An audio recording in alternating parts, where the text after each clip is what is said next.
آج کی اس ویڈیو میں مکہ مکرمہ کے مختلف پہلوؤں پر روشنی ڈالی جائے گی۔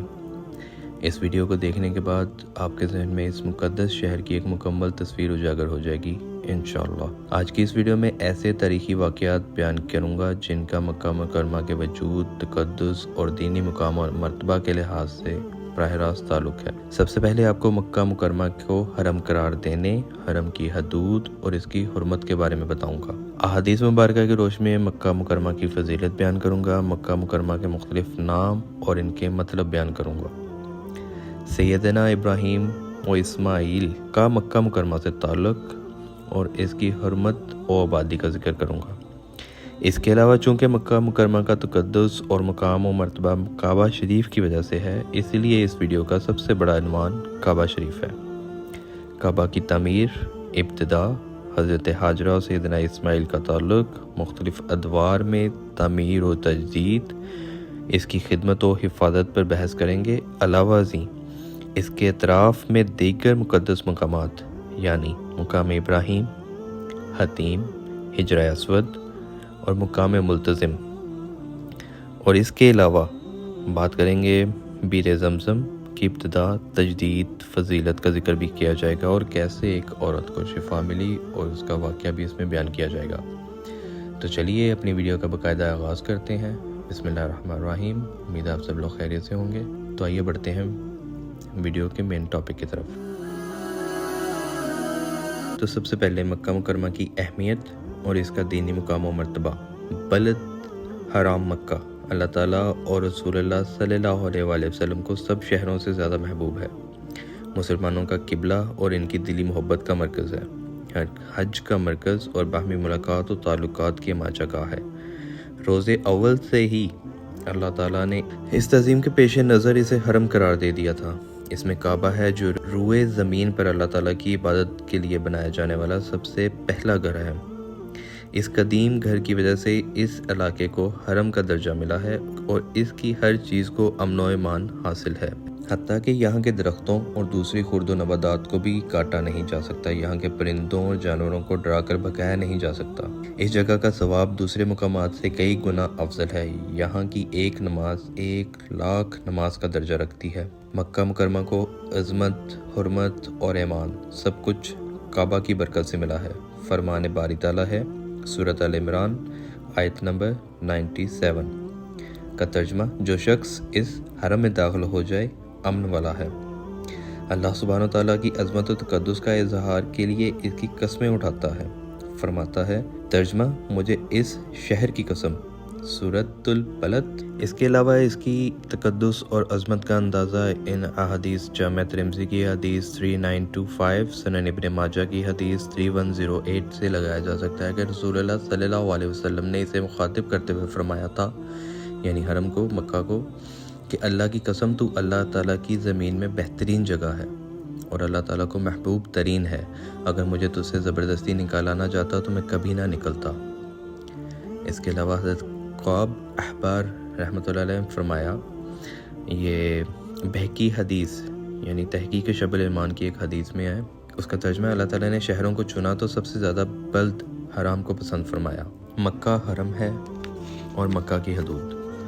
مکہ مکرمہ کو بلد حرام کہا جاتا ہے۔ رسول اللہ صلی اللہ علیہ وسلم کی حدیث مبارکہ سے واضح ہوتا ہے کہ مکہ مکرمہ آسمان و زمین کی پیدائش کے وقت سے ہی حرم ہے۔ سیدنا ابو ہریرہ رضی اللہ تعالیٰ عنہ نے فرمایا، جب اللہ تعالیٰ نے اپنے پیارے رسول صلی اللہ علیہ وسلم کو مکہ کی فتح عطا فرمائی تو رسول اللہ صلی اللہ علیہ وسلم خطاب فرمانے کے لیے کھڑے ہوئے۔ آپ نے اللہ تعالیٰ کی حمد و ثنا بیان فرمائی، پھر فرمایا، اللہ تعالیٰ نے مکہ مکرمہ میں ہاتھیوں کو آنے سے روک دیا تھا، لیکن اب اپنے رسول اور مومنین کو مکہ پر قابض فرما دیا۔ مجھ سے پہلے مکہ مکرمہ کسی کے لیے حلال نہیں ہوا اور نہ میرے بعد کسی کے لیے حلال ہوگا، میرے لیے بھی کچھ وقت تک کے لیے حلال کیا گیا تھا۔ خبردار، اس کے کسی شکار کو ڈرا کر بھگایا نہ جائے، اس کے کسی کانٹے دار درخت نہ کاٹے جائیں۔ اس سے مراد یعنی کانٹے دار درخت سے مراد سرسبز نباتات ہیں جو، اور باقی اس میں گری پڑی چیز نہ اٹھائی جائے، البتہ جو اعلان کرے وہ اٹھا سکتا ہے۔ جس شخص کو کوئی رشتہ دار قتل ہو جائے، اسے دو چیزوں قتل اور دیت میں سے بہتر کا اختیار ہو، جو بہتر سمجھے ہو اسے اختیار کر سکتا ہے۔ سیدنا عباس رضی اللہ تعالیٰ عنہ نے گزارش کی کہ اللہ کے رسول اذخر گھاس کو مستثنی فرما دیجئے کیونکہ ہم اسے گھروں اور قبروں میں استعمال کرتے ہیں۔ یہاں پر اسخر جو ہے وہ ایک خوشبودار گھاس ہے جو بالکل کھجور کی چھال کی مانند ہوتی ہے اور وہ خوشبو کے لیے استعمال ہوتی ہے۔ آپ نے فرمایا ہاں اسخر مستثنی ہے، یعنی مستثنی یعنی اسے کاٹا جا سکتا ہے۔ یہ صحیح بخاری کی حدیث اور صحیح مسلم میں بھی یہ موجود ہے۔ اس کے علاوہ سب سے پہلے جو حرم کی حدود مقرر کرنے والے ہیں وہ سیدنا ابراہیم خلیل اللہ علیہ السلام تھے۔ سیدنا ابراہیم علیہ السلام نے سیدنا جبرائیل علیہ السلام کی ہدایات کے مطابق حرم کی برجیاں یعنی کہ وہ تختیاں یا وہ پتھر نصب کیے، پھر ان میں کوئی تبدیلیاں نہ کی گئی، حتیٰ کہ رسول اللہ صلی اللہ علیہ وسلم نے فتح مکہ کے ساتھ سیدنا تمیم بن اسد خزاعی رضی اللہ تعالیٰ عنہ کو بھیجا۔ انہوں نے ان برجیوں کو نئے سرے سے بنایا، پھر ان میں کوئی تبدیلی نہ کی گئی، حتیٰ کہ سیدنا عمر بن خطاب رضی اللہ تعالیٰ عنہ نے 4 قریشیوں کو مقرر فرمایا جنہوں نے ان کی تجدید کی، یعنی ان کو پھر سے رینوویٹ کیا۔ برجیاں جسے اب آسان الفاظ میں مائل سٹون ٹائپ سا کچھ نشانی کے لیے کچھ ایک وہ کوئی جیسے ہم وہ لگا دیتے ہیں نا سائن بورڈز وغیرہ، اس ٹائپ سے کچھ، تو برجیوں کو آپ اس طرح سے کچھ تشبیہ کر سکتے ہیں۔ اس کے علاوہ اللہ تعالیٰ نے بیت اللہ کی تعظیم کے لیے اس کا حرم مقرر فرمایا اور اس میں ہر چیز حتیٰ کہ پرندوں اور درختوں کو بھی امان دے دی۔ اس میں اعمال کا ثواب دوسرے مقامات سے افضل قرار دیا گیا۔ حرم مکہ مکرمہ کے ہر طرف پھیلا ہوا ہے، البتہ کہ اس کی حدود ہر طرف ایک جیسی نہیں۔ مکہ مکرمہ کی طرف سے آنے والے بڑے بڑے راستوں پر حدود حرم کے نشانات لگا دیے گئے ہیں۔ ان کی تفصیل کچھ اس طرح سے ہے۔ سب سے پہلے مغرب کی طرف جدہ روڈ پر مقام شمیسی جسے حدیبیہ کہا جاتا تھا، یہ مکہ مکرمہ سے 22 کلومیٹر دور ہے۔ دوسرا جنوب کی طرف تہامہ سے یمن کے راستے پر ذات لبن مقام جو مکہ مکرمہ سے 12 کلومیٹر دور ہے۔ ذات کا معنی ہے زمین اور لبن ایک پہاڑ کا نام ہے، تو ذات لبن یعنی زمین پر موجود پہاڑ وہاں تک ہے۔ تیسرا مشرق کی طرف وادی ارنا کا مغربی کنارہ جو مکہ مکرمہ سے 15 کلومیٹر دور ہے۔ چوتھا شمال مشرق کی طرف جیرانہ کے راستے پر بستی شرائع المجاہدین کے قریب اور یہ مکہ مکرمہ سے 16 کلومیٹر دور ہے۔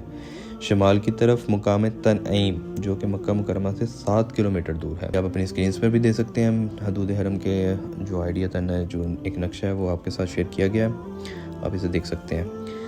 حرم کی عظمت اور مکہ مکرمہ کے کچھ نام۔ اللہ تعالیٰ نے سورۃ آل عمران کی آیت نمبر 97 میں کچھ اس طرح سے بیان کیا کہ جو شخص اس حرم میں داخل ہو جائے وہ امن والا ہو جاتا ہے۔ اس آیت میں پورا حرم مراد ہے۔ جب کوئی خوفزدہ شخص حدود حرم میں داخل ہو جائے تو وہ ہر قسم کے خطرے سے محفوظ ہو جاتا ہے۔ دور جاہلیت میں بھی صورتحال یہی تھی۔ تفسیر ابن کثیر کی آیت میں مذکور ہے کہ اگر کوئی شخص کسی کو قتل کر کے حرم میں چلا جاتا تو مقتول کا بیٹا اسے دیکھ کر بھی کچھ نہیں کہتا تھا، بلکہ حرم سے اس کے نکلنے کا انتظار کرتا تھا کہ کب یہ باہر نکلے اور کب وہ اپنی دیت یا اپنا وہ قصاص یا جو بھی اپنا بدلہ لے۔ البتہ اس بات پر اجماع ہے کہ اگر کوئی شخص حرم کے اندر جرم کرے تو اسے امن حاصل نہ ہوگا کیونکہ اس نے حرم کی بے حرمتی کی ہے۔ مطلب کہ حرم کی اتنی عظمت ہے کہ اگر آپ اس کے اندر اس کو ویسے فضیلت تو بہت ہے کہ اگر آپ ایک نماز پڑھتے ہو تو اس کا 1 لاکھ کا ثواب ہے، تو اسی طرح پھر گناہوں کا بھی حساب اسی طرح سے آ جاتا ہے کہ اگر آپ اس کے اندر کوئی چھوٹا سا بھی گناہ کرتے ہیں تو اس کا اللہ معاف فرمائے، اس کا پھر گناہ بھی اسی طرح سے اسی حساب سے اس کا بھی گناہ کا بھی کتنا ہی درجے زیادہ گناہ ملے گا۔ اس کی عظمت یہ بھی ہے کہ اگر آپ صرف سوچتی ہیں نا، خیال میں سوچتے ہیں، تو اس کا بھی آپ کو گناہ مل جاتا ہے۔ یہ اس کی حرمت ہے۔ ابن عباس رضی اللہ تعالیٰ عنہ سے فتویٰ منقول ہے کہ جو شخص کوئی جرم کر کے بیت اللہ کی پناہ حاصل کرے تو اسے امن حاصل ہو جائے گا اور کسی کو اجازت نہیں کہ اس کا کوئی سزا دے۔ جب وہ حرم سے نکلے گا تو پھر اسے حد لگائی جائے گی، یعنی کہ مسیر القرآن ساکن ابن جوزی سے یہ روایت ہے، اس میں اس مقدس شہر اور عظیم حرم کے بہت سے نام ہیں جو تقریباً 50 سے زیادہ ہیں۔ اللہ تعالیٰ نے قرآن مجید میں 5 نام کا ذکر فرمایا ہے: مکہ، بکہ، البلد، القریہ، ام القریٰ۔ مکہ کا ذکر سورۃ فتح کی آیت نمبر 24 یا 23 غالباً اس میں مل جاتا ہے، جس کا ترجمہ ہے اللہ تعالیٰ نے وادی مکہ میں ان کے ہاتھوں کو تم سے روکا اور تمہارے ہاتھوں کو ان سے روکا۔ بکہ کا ذکر جو ہے وہ سورۃ العمران کی آیت نمبر 92 ہے غالباً، اس میں مل جاتا ہے کہ لوگوں کے لیے عبادت کا غرض سے بنایا جانے والا پہلا گھر بکہ میں ہے جو تمام دنیا کے لیے برکت و ہدایت والا ہے۔ البلد جو ہے وہ سورۃ البلد ہے، اس کی آیت پہلے میں اس بلد کی قسم اٹھاتا ہوں. اس میں بلد سے مراد مکہ ہے. ویسے لغت میں بلد بستیوں کے مرکز کو کہتے ہیں. القریہ کا ذکر اس آیت میں ہے جس کا ترجمہ اللہ تعالیٰ نے ایک قریہ کی مثال بیان فرمائی جس میں مکمل امن و سکون تھا. قریہ اس بستی کو کہتے ہیں جس میں بہت سے لوگ رہتے ہوں. اس کا لفظی معنی جمع کرنا ہے. قریۃ الماء فی الحوض کا معنی میں اس میں حوض میں پانی جمع کیا. القرآ کا نام کا ذکر آپ کو جو ہے اس آیت میں ملتا ہے جو کہ سورۃ الانعام کی آیت نمبر 92 ہے. اس آیت میں القرآ سے مراد مکہ ہی ہے. مکہ مکرمہ کے اور بھی کئی نام ہیں، مثلا نصاصہ، حاتمہ، حرم، صلاح، باسا، معاذ، راس، البلد، امین اور کوسہ وغیرہ. اس کے علاوہ مکہ مکرمہ کی فضیلت اور مقام و مرتبہ بیان کرنے والی احادیث بہت زیادہ ہیں. ان میں سے ایک عبداللہ بن عدی بن حمرہ رضی اللہ تعالیٰ عنہ کی حدیث ہے کہ میں نے رسول اللہ صلی اللہ علیہ وسلم کو مکہ مکرمہ میں اونٹنی پر سوار حضورہ مقام پر یہ فرماتے سنا. ترجمہ اس کا کچھ اس طرح کہ اللہ کی قسم تو اللہ تعالیٰ کی زمین میں بہترین جگہ ہے اور اللہ تعالیٰ کے ہاں محبوب ترین ہے. اگر مجھے تجھ سے نکلنے پر مجبور نہ کیا جاتا تو میں کبھی نہ نکلتا. اب یہاں پہ جو ہے حضورہ، یہ وہ بازار ہے جو مکہ میں سیدہ ام ہانی کے گھر کے باہر تھا، جو کہ بعد میں مسجد حرام کی توسیع میں شامل ہو گیا. مکہ مکرمہ کی فضیلت کے لیے یہی کافی ہے کہ مسجد حرام کی نماز کا اجر ہر جگہ سے بڑھ کر ہے. جابر رضی اللہ عنہ سے روایت ہے کہ رسول اللہ صلی اللہ علیہ وسلم نے فرمایا، میری اس مسجد نبی میں ایک نماز دیگر مساجد میں 1000 نماز سے بہتر ہے، البتہ مسجد حرام کی ایک نماز 1,00,000 نمازوں سے بھی بڑھ کر ہے. اگر اب ہم حساب لگائیں، یعنی مسجد الحرام کی ایک نماز کی فضیلت 1,00,000 نمازوں کے مطابق ہے، تو اگر ہم حساب لگائیں تو مسجد حرام میں ایک نماز کا ثواب جو ہے وہ 55 سال 6 ماہ 20 دن کی نمازوں کے برابر بنتا ہے. اور مطلب ایک دن میں ہم 5 نمازیں پڑھیں گے تو 270 سال 9 مہینے 10 دن کی نمازوں کے برابر ہوں گی. ماشاءاللہ، یعنی کہ ایک دن کی 5 نمازیں اور ان کا ثواب 270 سال 9 مہینے 10 دن کی نمازوں کے برابر ہوگا. حرم کی نماز کا ثواب کی اس قدر کثرت تقاضا کرتی ہے کہ حرم کی ہر نیکی کا ثواب 1,00,000 نیکی کے برابر ہوگا.